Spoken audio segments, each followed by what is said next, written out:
bombastic side-eye, criminal offensive side-eye. Tapi bohong.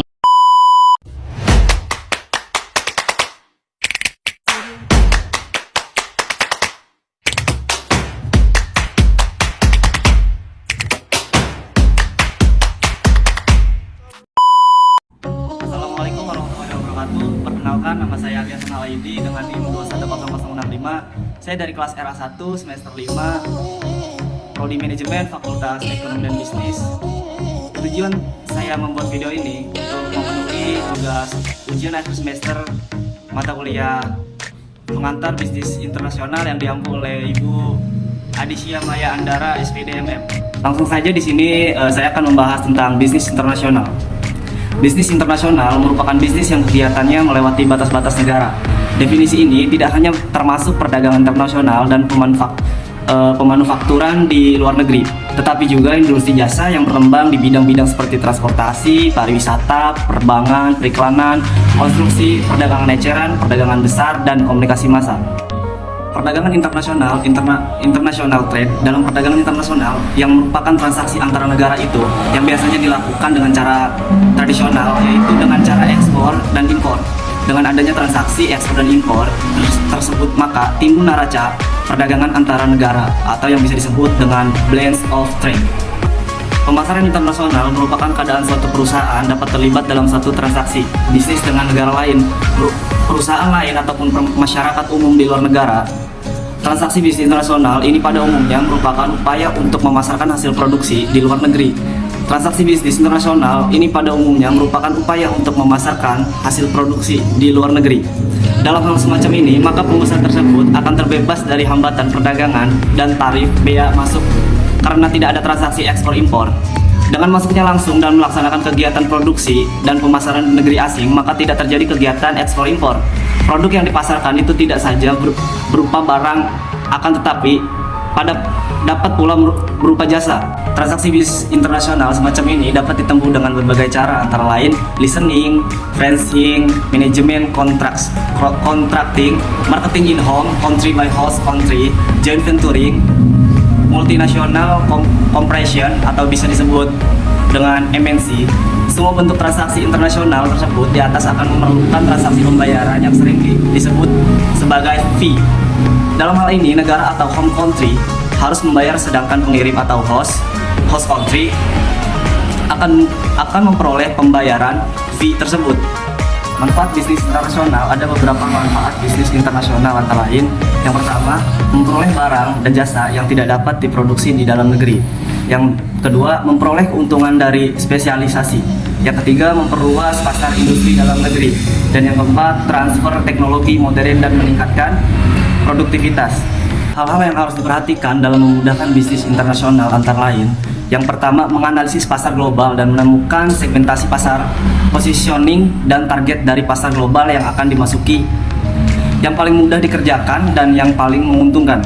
Yang kedua, merancang strategi produk global, strategi harga global, strategi distribusi global, dan strategi promosi global. Yang ketiga, merangsang pertumbuhan ekonomi lokal dengan berusaha menggunakan tenaga kerja lokal dan sumber bahan baku lokal. Dan yang keempat, membagi kepemilikan dengan mencari mitra strategi lokal. Yang kelima, melakukan lobbying untuk kepentingan eksistensi bisnis. Dan yang keenam, menganalisis bentuk intervensi pemerintah dalam bisnis. Yang ketujuh, menganalisis budaya lokal dan interpretasi serta pemahamannya, berusaha mengerti dan memahami budaya lokal.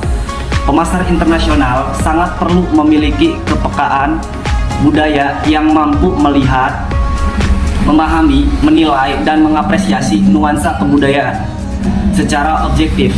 Aktivitas bisnis internasional dimulai dari adanya perdagangan antar negara. Hal ini terjadi karena tidak ada satupun negara di dunia yang dapat memenuhi seluruh kebutuhan hidup rakyatnya sendiri.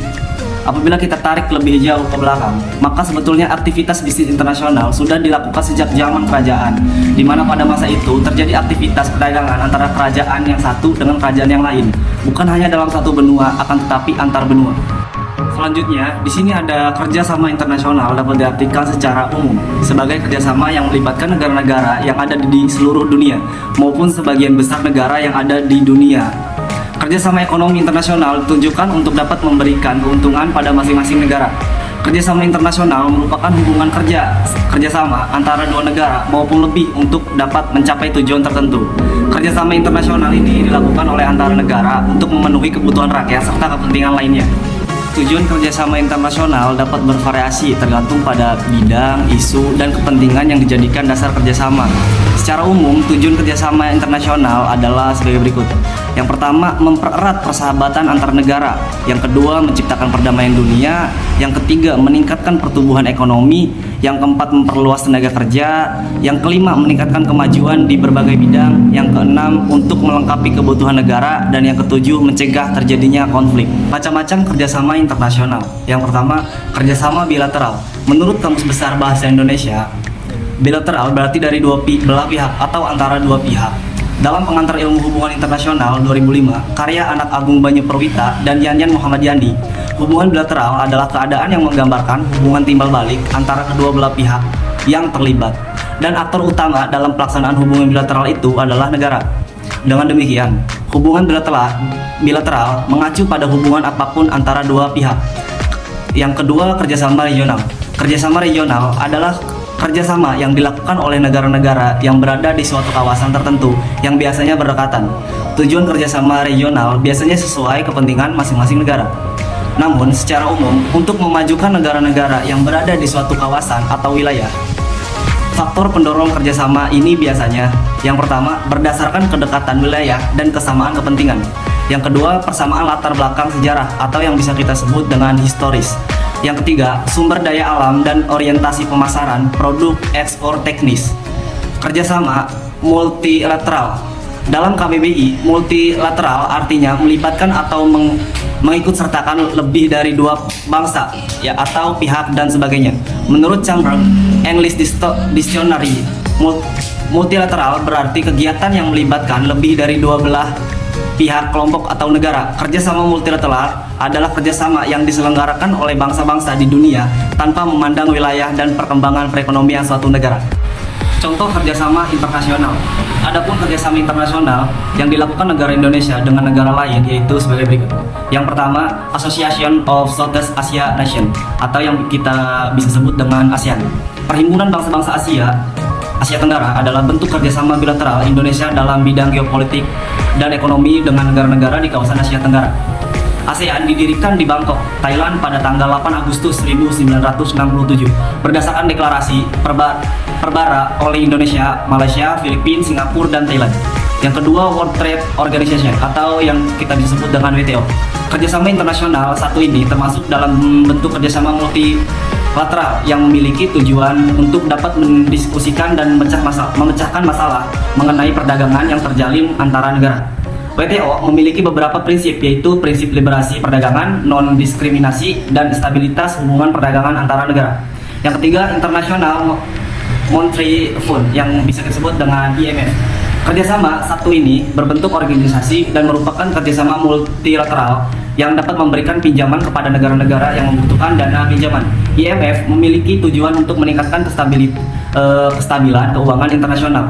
Umumnya, negara yang membutuhkan dana dari pinjaman merupakan negara yang memiliki nilai mata uang tidak stabil serta tidak mampu membayar hutang. Oke, itu saja yang bisa saya sampaikan. Kurang lebihnya mohon maaf. Wabillahi taufiq wal hidayah. Wassalamualaikum warahmatullahi wabarakatuh.